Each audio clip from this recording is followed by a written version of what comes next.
Hi, and welcome to URTV Action News. I'm Griffin Paul. And I'm Liana Jellin. Here are tonight's top stories. A woman driving? The tragic demise of a Wikipedia user. And lactards across campus are shitting themselves. This and more after this.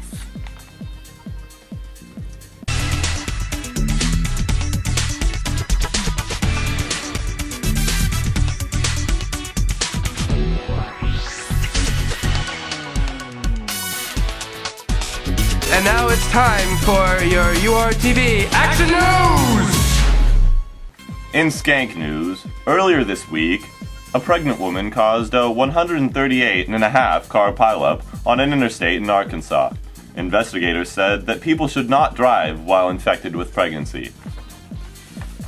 As far as we know, said Arkansas State Police Officer Jeb Johnson, only women can become pregnant.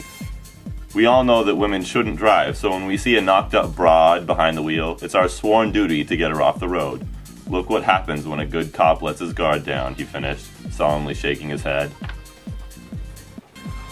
Luckily, neither the woman nor her unborn child was injured in the crash, but when she got home, her man smacked that bitch up for getting out of the kitchen.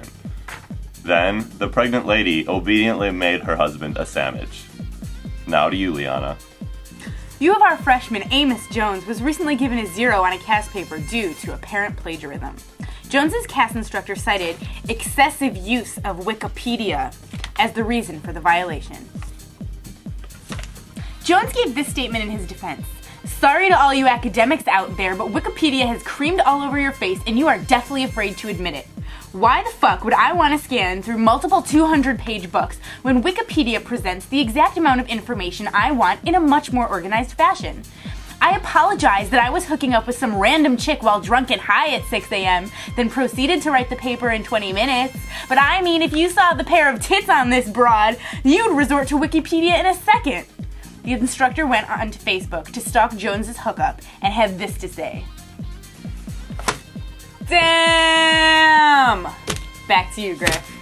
Ooh, thanks, Liana. And now to Seth with Lactard News. Due to recent complaints about the short supply of soy milk from lactose intolerance, or lactards as they prefer to be known, all students must now provide proof of lactardation upon purchase of soy milk. The new mandate has left many students unsure whether or not they are afflicted.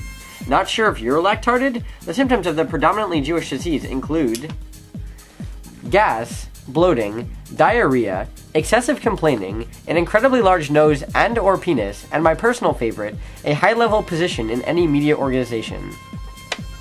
The increasingly large demand for soy milk has led to an increase of Jew-on-Jew violence here at the U of R.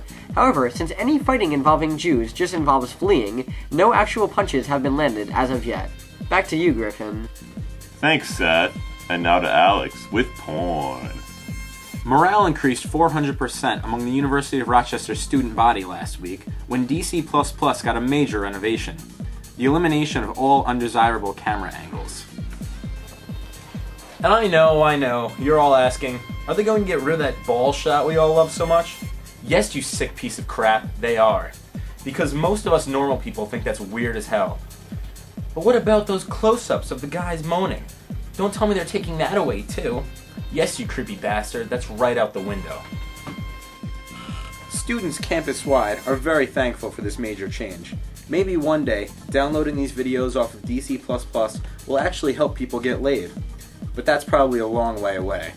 Until then, keep up the good work, moderators. We're counting on you. Back to you, Griffin. Thank you, Alex. And now to Becca with Black News.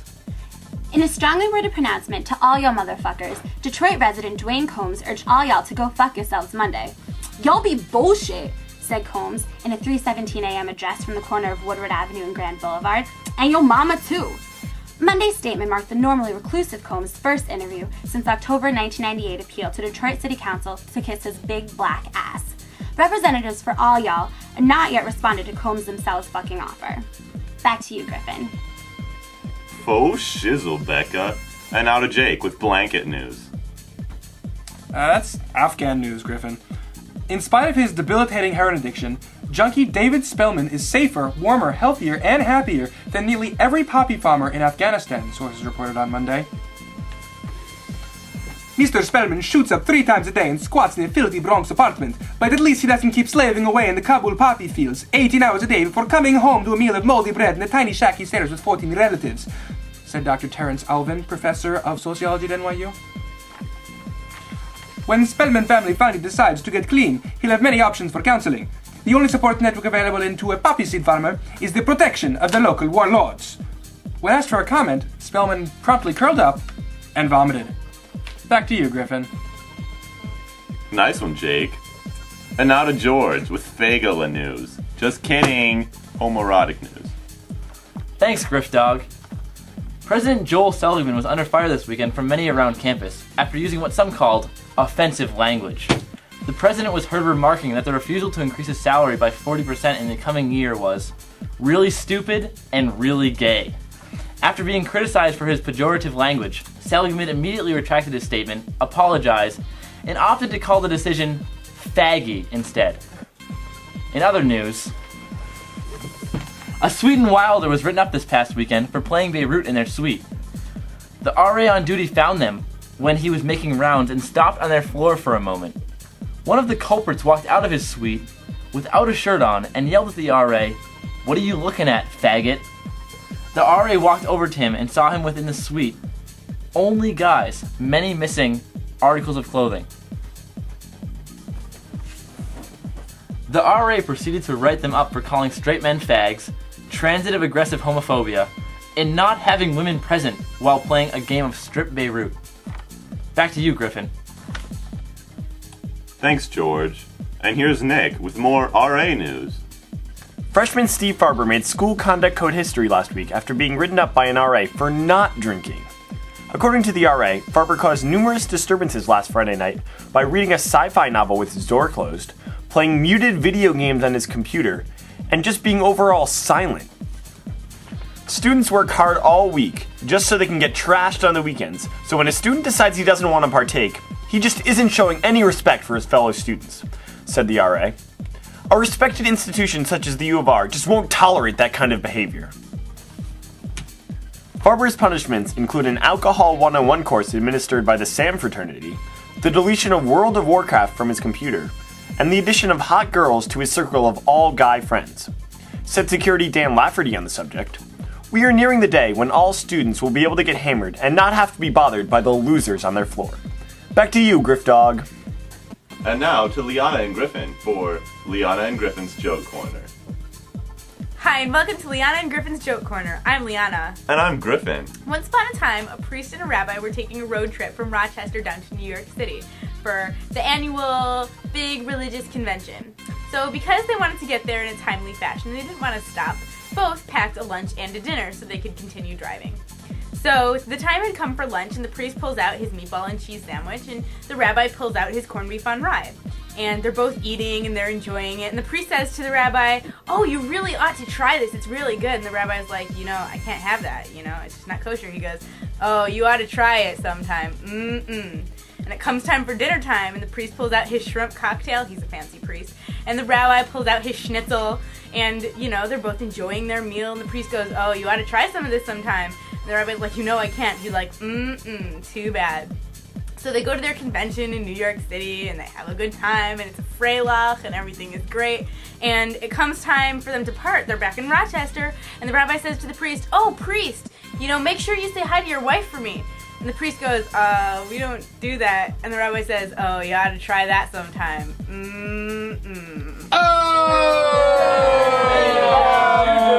That joke took a long time to go. Hey, Liana. Yeah. This one time at Minnie's house, it was a beautiful Christmas morning. There was snow everywhere. And, Minnie loves the holidays because she can go outside and see all the little children, waiting to play and stuff like that. And so this morning, it's beautiful, it's sunny, it's snowy, everything's great. And she walks out, and in her front yard, somebody wrote in P in her front yard. And she was like, "Oh, this is terrible." Except it probably sounded more like, "Oh, this is terrible." And so she called the police because, it's good procedure or whatever.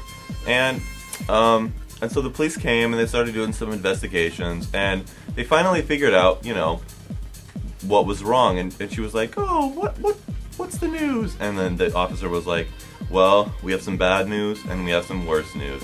And she's like, oh, what can it be? And so he says, well, the bad news, it's Mickey's pee. And she's like, oh my God, Mickey, why would he pee in the garden? And the officer's like, yeah, well, the worst news, it's Goofy's handwriting. Oh! Back to you, Griffin. Oh, they're homosexual.